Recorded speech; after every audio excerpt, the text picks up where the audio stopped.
Oi mulheres, tudo bem? Graça e paz, eu sou Amanda Campos. Vamos hoje para mais um dia de leitura do livro do Augusto Cury, Família, Os Segredos das Famílias Saudáveis. Esse livro que traz tanto aprendizado, tantas experiências e que nos faz nos conhecer por dentro as nossas emoções e que a gente possa aprender a gerir essas emoções de maneira correta. Espero que o sol, a luz que traz esse livro, possa iluminar a sua vida e a vida de todos aqueles que você ama. Vamos entrar no capítulo 3 hoje. Um ser humano em construção. Jefferson andava abalado, tenso, ansioso, derrotado. Quando a luz da razão entrava nos porões de sua mente, ela expunha seus conflitos, mágoas, seu sentimento de impotência e, às vezes, seu sentimento de culpa. No fundo, ele sabia que estava errado, mas, como um náufrago, ele se debatia e não saía do lugar. Começou a entender que o caminho para se ter uma mente saudável e famílias inteligentes começa não com broncas, críticas, sermões e tom de voz agressivo, mas com o exercício mais importante, as mais profundas lições de coaching, gestão da emoção. Todos os dias, ele observava as próprias loucuras, começou a perceber que era explosivo e indelicado. Mesmo tentando gerir a própria mente, de vez em quando dava broncas desnecessárias, tinha atitudes desinteligentes e compulsivas. Dizia para si mesmo: dirijo meus veículos com maestria, então, por que não consigo dirigir o veículo da minha emoção? Que paradoxo terrível! Tenho controle das minhas ideias no fórum. Então, por que não tenho controle sobre minha mente? Suporto quando os promotores me questionam. Então, por que não suporto quando minha esposa e minha filha me contrariam? Estou vivendo uma mentira? Seu eu, que representava seu livre-arbítrio, ou seja, sua capacidade de escolha, não sabia escolher os focos de tensão. Entrava em janelas killer, vivia a síndrome do circuito fechado da memória. Reagia por instinto, era agressivo, reativo. Seria difícil, mas necessário, descobrir que seu eu tinha vários defeitos. Embora fosse um homem culto, era descontrolado, interpretava um personagem. Este homem por detrás de um terno Armani é estressado, intolerante e impulsivo. Por dentro, estou nu e cego. Feri quem mais amo. Sou um carrasco de mim mesmo e um algoz de Isabela e de Laura. Mal sabia ele que no meio desse processo, Laura e Isabela sofreriam um acidente a caminho do colégio da menina. Então, ele recebeu uma ligação. Dr. Jefferson, o senhor precisa vir ao hospital. Por quê? Aconteceu algo? Sua esposa e sua filha sofreram um acidente. Ele ficou desesperado, quase entrou em colapso. Teve medo de não dar tempo de resgatar sua filha, de reparar as suas falhas. Ofegante, chegou ao hospital aflito e entrou na sala de emergência. Laura estava bem, mas sua filha estava com um sangramento na cabeça. Isabela, ao vê-lo, se fechou e ficou dura, dando a entender que não queria falar com o pai. Filha, como está? O médico respondeu. Ela sofreu um traumatismo craniano. Temos de fazer alguns exames, mas os sinais vitais dela estão normais. Isabela foi para a UTI. Enquanto isso, o advogado continuou descobrindo suas loucuras. No carro, em seu escritório, nos fóruns ou quando colocava a cabeça no travesseiro, fazia no silêncio da sua mente a mesa redonda do eu. Debatia com seu autoritarismo, sua impulsividade, arrogância, necessidade doentia de mudar Isabela. Reconhecer suas loucuras o deixava atônito e o fazia se questionar. Por que não sou calmo? Por que a ansiedade me domina? Por que sou excessivamente crítico? Por que não tenho autocontrole? E aplicava a técnica do DCD, duvidar, criticar e determinar, que aprendeu. Eu duvido que não serei paciente, duvido que não serei autor da minha história. Eu critico meus pensamentos perturbadores, critico minha intolerância. Eu decido ser gestor da minha emoção, decido ser um pai que elogia mais e critica menos. O Dr. Jefferson, ao mesmo tempo que fazia a mesa redonda com seus vampiros emocionais, dando um choque de realidade neles, praticava a técnica do DCD para ser líder da própria mente. À medida que avançava nesse autoconhecimento, ficava assombrado ao se dar conta de como as escolas estão doentes, formando pessoas doentes para uma sociedade doente. Temia pela filha, chorava não poucas vezes. Entendeu que todas essas instituições deveriam ensinar a gestão da emoção, ser escolas da inteligência, ensinar a pensar antes de reagir, a ter autocontrole, a se colocar no lugar dos outros, a abraçar mais e julgar menos, a ousar, se reinventar. Depois de alguns dias, sua filha felizmente se recuperou, porém continuava fechada para o pai. Quando a garota voltou para casa, ele chamou a esposa e disse, para o espanto das duas: eu aprendi milhões de dados para tirar notas altas em provas dissertativas, ou melhor, em provas lógicas, mas não aprendi a me dar bem nas difíceis provas da emoção e dos relacionamentos. Fui ótimo aluno na faculdade, mas sou um analfabeto emocional, concluiu aberta e honestamente. O que você está dizendo? Não acredito, disse Laura emocionada. Ele saiu sem falar mais nada. Assim, o homem que se descobria começou a gerenciar a própria mente, a controlar a ansiedade, a desintoxicar o cérebro. Aos poucos, parou de tentar destruir Roberto, de diminuir Isabela e de pressionar Laura. O papai está estranho, mamãe, comentou a filha com Laura. Também estou achando, concordou a mãe. Ainda hoje, ele me disse algo inacreditável. E nem tem pegado no meu pé toda hora. Será que foi o acidente? Pode ser que esteja com dificuldades financeiras, refletiu Laura. Mas acho que não, porque isso ele teria me contado. Será que não está passando pela crise da meia-idade? Sugeriu a filha. Ele dava bronca até na sombra, exclamou Laura. Às vezes, ele até tem arriscado alguns elogios. Disse que estou bonita 3 vezes. Perguntou inclusive como estava Roberto. Sério? Indagou Laura, com uma pulga atrás da orelha.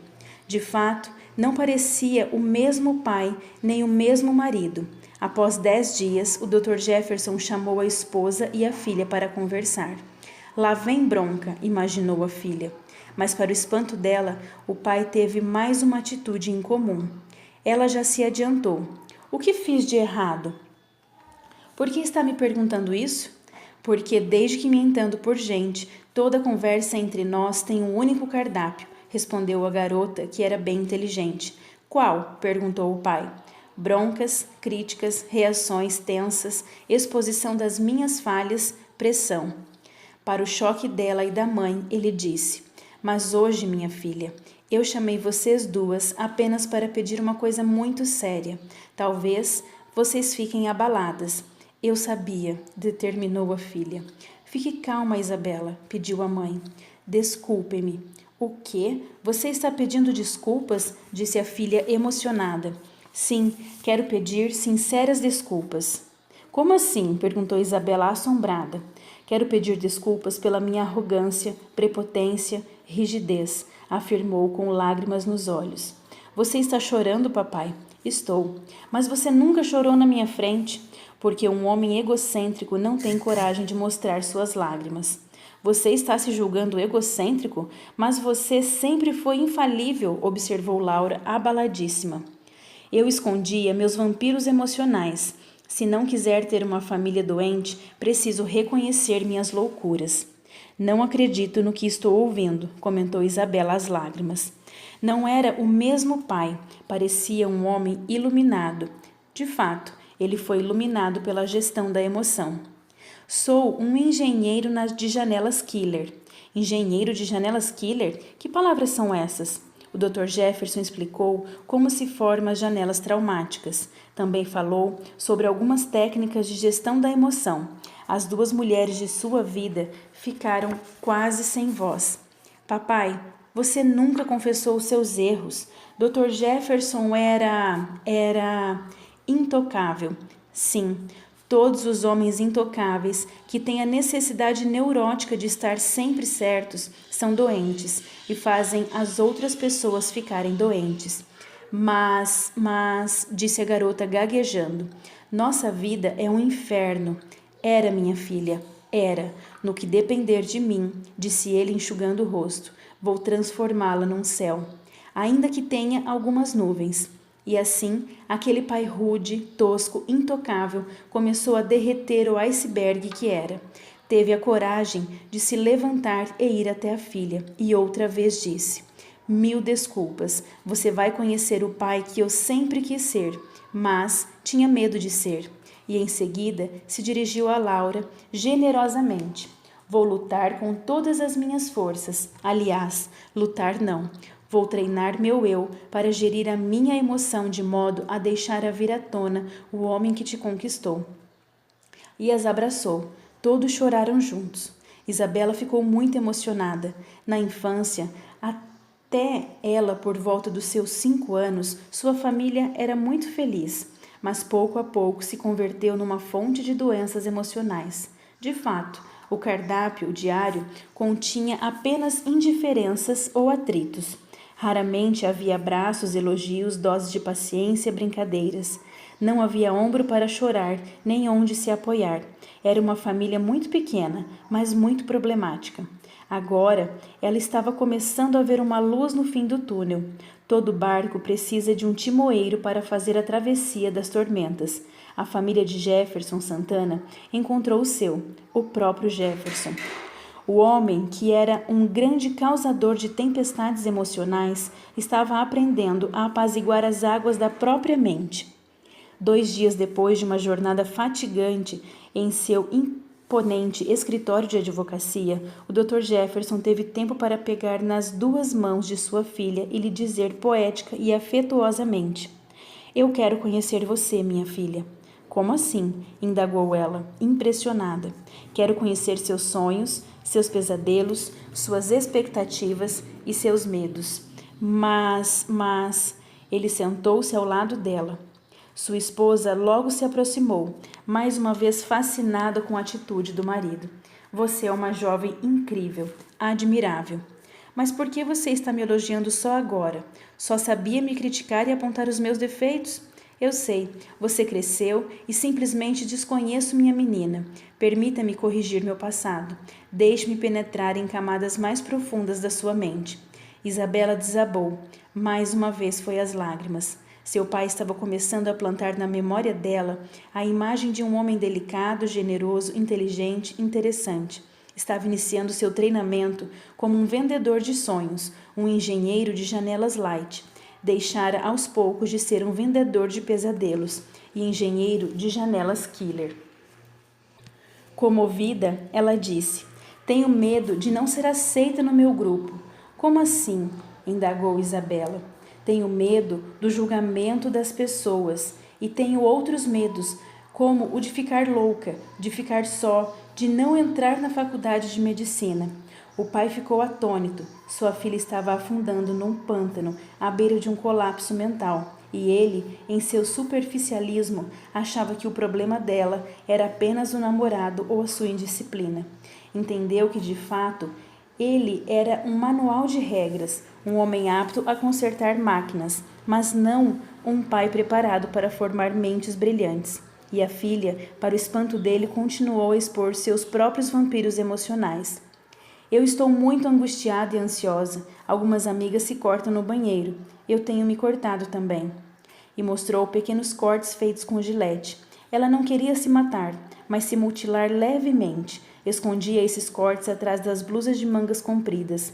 Sua mãe vinha achando estranho ela preferir esse tipo de roupas nos últimos meses, mas não desconfiava de que Isabela estava tendo crises de ansiedade e apresentando esses sintomas. A família era de fato um grupo de estranhos vivendo num mesmo espaço. O Dr. Jefferson esfregou as mãos no rosto várias vezes. Seu mundo desabara. Por que faz isso, minha filha? Para tentar diminuir minha ansiedade. Perplexo, ele disse com todas as letras: Isabela, tive medo de perdê-la quando você se acidentou. Deixe-me protegê-la agora. Eu conhecia as suas falhas, mas não o seu coração. Fui um péssimo advogado de defesa de quem eu mais amo. Não fala assim, papai. Vamos começar uma nova história. Vamos. E para dar leveza ao ambiente, ele disse: Permita-me então tirar você para dançar. Dançar? Perguntou ela sorrindo. Mas você não sabe dançar. Não, mas você pode me ensinar. Sempre quis aprender dança de salão, por exemplo. Mas dança de salão é brega. De repente, ela olhou para ele e se corrigiu. Eu sei um pouco, vamos tentar. E tentaram. Ele tropeçou, aprendeu uns passos e depois os dois desabaram em cima do sofá. Pai e filha caíram na risada. Acho que faz anos que não fico rindo com você, papai, comentou a filha. Laura completou. Acho que faz uma década. Bom, de hoje em diante, serei o maior palhaço da sua vida. E fez cócegas em Isabela. Rolou no tapete com ela. A garota voltou a ser criança no sentido mais belo da palavra. Ela dizia odiar o pai, ameaçou denunciá-lo para as autoridades por maus tratos, bradou que ele era dispensável. Não lhe dava direito de interferir na sua vida, usava-o apenas como seu banco, um pagador de contas. Agora, essas verdades estavam se diluindo como chuva. Por trás daquele homem rígido, tosco e grosseiro, havia um ser humano incrível, um artesão da vida que queria respirar.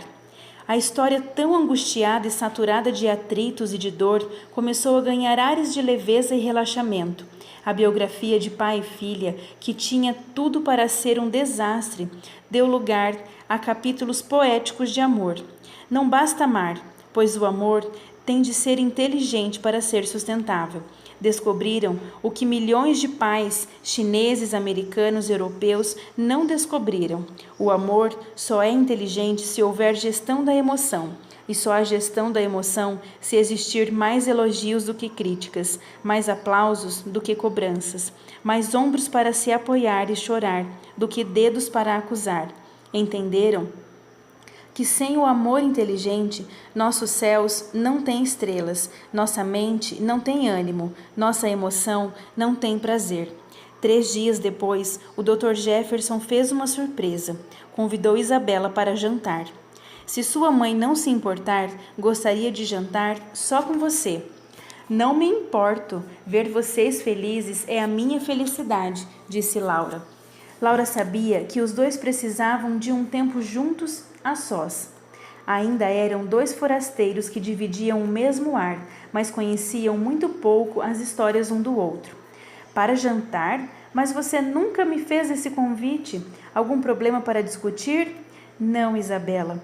É que eu só conheço a área externa da sua personalidade. Quero saber quem é você, como posso fazer para torná-la mais feliz. Onde eu a machuquei, explicou o advogado, que mais uma vez estava ciente de que era ótimo em defender seus réus, mas não aqueles a quem mais amava. O Dr. Jefferson novamente surpreendeu a filha e atuou como engenheiro de janelas light, arquivando experiências solenes no córtex cerebral de Isabela. Esta olhou para sua mãe e estava quase incrédula com o novo pai. Tenho medo de me decepcionar com você. Talvez não seja bom. Filha, ainda vou errar.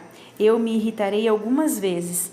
Terei algumas atitudes tolas, mas quero fazer um pacto com você. Toda vez que eu errar, saiba que não estou sabotando você. Não sou seu inimigo, mas um pai que a ama e que ainda não reescreveu totalmente a própria história ansiosa e impulsiva. Poxa, papai, você é tão inteligente. Eu também não te conheço. Quero te descobrir. Trato aceito. E toda vez que eu te decepcionar, saiba que eu sou a filha que ainda te ama, mas que também é intolerante. Então se abraçaram. O amor inteligente os aplaudia. Os dois, mais uma vez, foram às lágrimas, conscientes dos próprios erros. O pai entendeu que toda mente é um cofre, que não há mentes impenetráveis, mas chaves erradas. Ele queria arrombar o cofre da mente de Isabela. Transformado, disse: quero conhecer a garota encantadora que eu chamo de filha. Papai, eu mais ainda, disse ela abraçando-o.